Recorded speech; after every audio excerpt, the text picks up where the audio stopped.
Bienvenue dans cette nouvelle édition du QG News. Au sommaire de l'actualité, reprise du rapatriement des réfugiés en Côte d'Ivoire. L'opération était à l'arrêt depuis quelques mois en raison de l'épidémie d'Ebola. Le Burundi au bord du gouffre économique. L'activité économique dans le pays tourne au ralenti depuis le déclenchement il y a quelques semaines de la crise politique. Et puis une diversification de l'économie, c'est la réponse du gouvernement équato-guinéen pour sortir le pays de la récession économique. Les détails dans ce journal. Mais avant de développer ces titres, fin de l'opération de désarmement des anciens combattants en Côte d'Ivoire. En 3 ans, près de 55 000 d'entre eux ont été réinsérés. Il s'agit toutefois d'une annonce symbolique puisque la DDR continue d'enrôler des volontaires jusqu'au 30 juin prochain. Une cellule de coordination de suivi et de réinsertion créée ce mercredi par décret gouvernemental prendra d'ailleurs immédiatement le relais de l'ADR.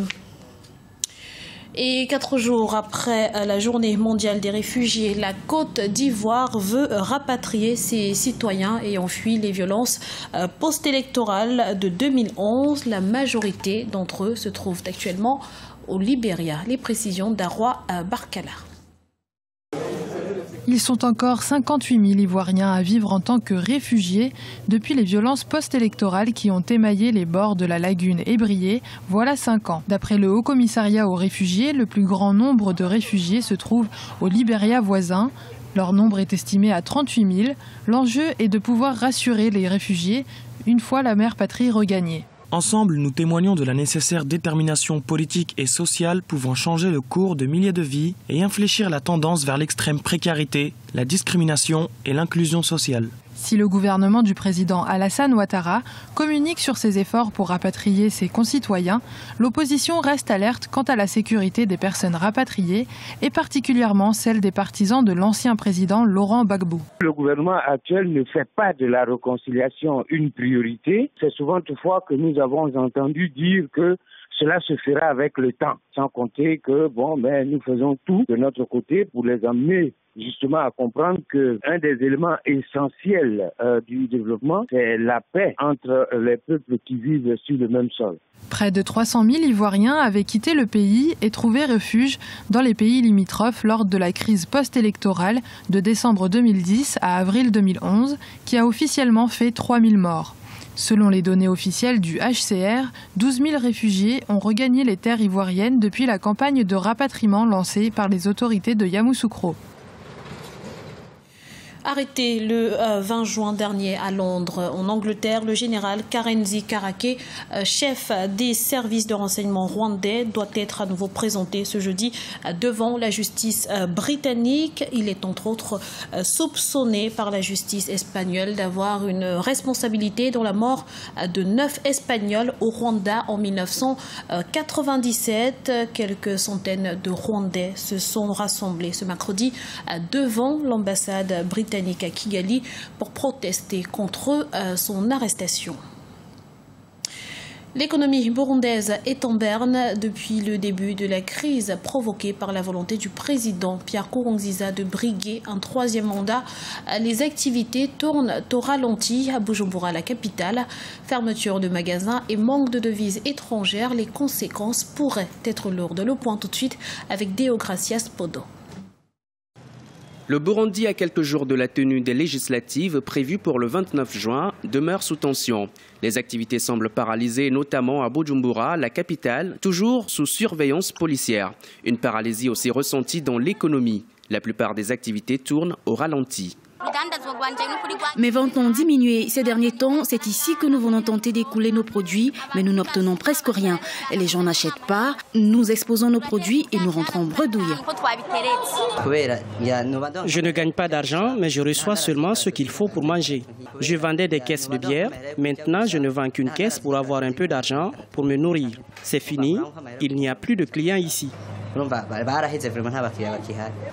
Après 13 ans de guerre civile, le pays tente toujours de se relever. Bujumbura dépend essentiellement de l'aide extérieure et des importations, sauf que cette situation risque de s'aggraver selon certains analystes. Certains secteurs sont touchés que d'autres. On voit maintenant au niveau hôtelier. Mais si vous décomposez les recettes de l'État, ça provient plus des recettes des produits qu'on voit alimentaires, les produits de la braderie, la télécommunication, le carburant, tout ce qui est importé. C'est là où provient normalement l'essentiel des recettes.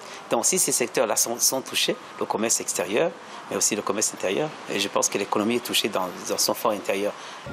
Le Burundi est plongé dans une grave crise politique qui a fait de nombreuses victimes. Les Nations Unies, à travers le Sénégalais Abdoulaye Bathily, nouveau médiateur, ont repris mardi 23 juin à Bujumbura le dialogue en présence de la société civile, de l'opposition et des chefs religieux du pays, mais en l'absence notable du camp présidentiel. Quant au calendrier électoral, les élections communales et législatives sont prévues pour le 29 juin et les élections présidentielles auront lieu le 15 juillet 2015.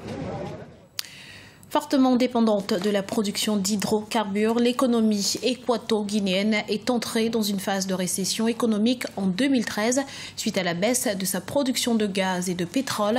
Pour inverser la tendance, les autorités misent désormais sur la diversification de l'économie. Explication avec Arwa Barkala. La Guinée équatoriale face à de nouveaux défis économiques. Le pays traverse depuis 2013 une phase de récession économique suite à la baisse de ses recettes pétrolières, la chute du cours du pétrole, ainsi que des gisements arrivant bientôt à maturité en sont la principale cause. L'État se tourne désormais vers une diversification de ses sources de revenus. Lorsqu'un État ne diversifie pas son économie et donc n'a pas différents leviers de ressources, il se retrouve dans une situation où il est totalement dépendant des marchés et notamment dans le cas de la Guinée équatoriale, des marchés pétroliers. Il faut donc arriver pour la Guinée équatoriale à diversifier l'économie en utilisant les différentes ressources et les différentes potentialités de ce pays qui bénéficie d'une extraordinaire diversité. Soucieux de rendre la croissance inclusive, le gouvernement équato-guinéen a élaboré un plan national de développement économique et social visant à faire de la Guinée équatoriale une économie émergente en 2020. La première phase de ce plan, lancée en 2008, était centrée sur le développement des infrastructures de transport, du réseau électrique et des bâtiments publics, et la seconde, amorcée en 2013, prévoit de maintenir le niveau élevé d'investissement public dans le domaine des infrastructures tout en ciblant le développement des secteurs prioritaires qui sont potentiellement créateurs d'emplois. Il faut utiliser le levier du tourisme qui permettrait au pays d'engorger un certain nombre de ressources. Utiliser la façade portuaire et maritime de ce pays de façon à faire en sorte que la Guinée équatoriale soit un débouché pour les pays de l'Interland d'Afrique centrale comme le Tchad et la République centrafricaine. Et puis il faut surtout continuer d'encourager ce qu'on appelle la matière grise qui permettrait de former des gens de qualité qui pourraient, par leur innovation et par leur qualité, tirer l'économie de la Guinée équatoriale vers le haut. L'année 2014 a été marquée par la tenue en février à Malabo, la capitale équato-guinéenne, du Forum Guinée équatoriale émergente. Cet événement témoin de la volonté affichée par les autorités équato-guinéennes de diversifier l'économie, a attiré près de 300 investisseurs étrangers. Et un mot de sport pour clôturer cette édition. 5 coureurs africains feront partie du groupe retenu pour le Tour de France par l'équipe sud-africaine MTN Kubeka. La première formation du continent a disputé la Grande Boucle. Elle avait décroché son invitation en janvier dernier après son admission en 2013 en Continental Pro, la deuxième division de l'Union cycliste internationale.